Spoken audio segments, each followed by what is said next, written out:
client of mine recently asked a question that I wanted to share my answer because I think so many of us have this answer as we start hearing that calling and wondering what we should do next. And what she asked was, I have this established career, I have a reputation, and I have a good thing going, and yet I have this calling to move to a different city, to a different state, and do this same thing but on my own, and do this with other amazing women.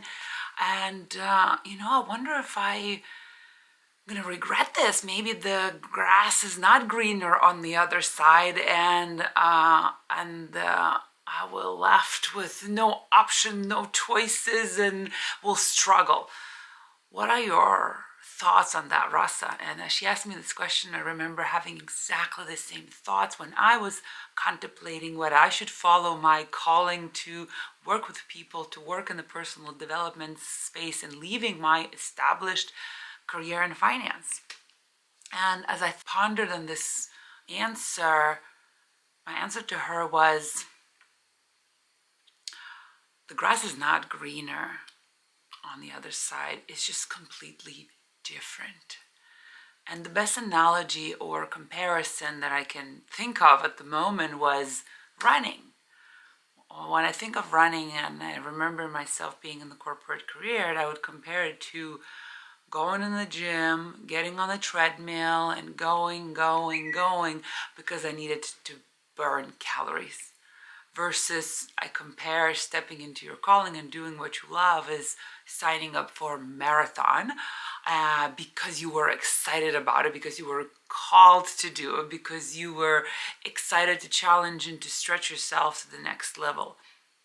Yes, running will be involved, and it's gonna be hard. It's not gonna be a cake walk in the park, but you'll get to set up your own training. You get to set up and invite your girlfriends whom you wanted to train together.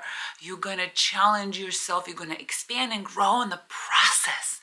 So the way you will show up for those running sessions will have a completely different feeling, emotion, and joy behind it.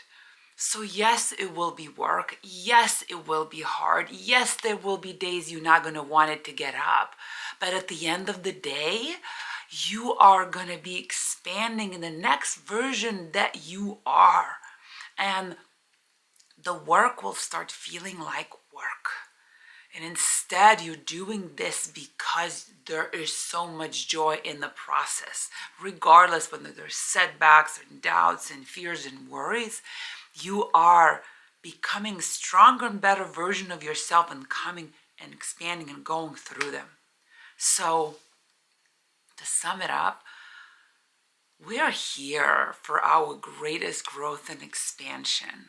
And there's no greater opportunity to practice that than us stepping in and following our calling. So, no, the grass is not greener on the other side. It is just absolutely different, magnificent, and amazing. So if you're being called to do something, it's actually easier to answer that call than to keep ignoring those phone calls. So step into it, honor that calling, muster up some courage to take that first step, and know that you are on the journey of your greatest expansion. And that's what we came here to do.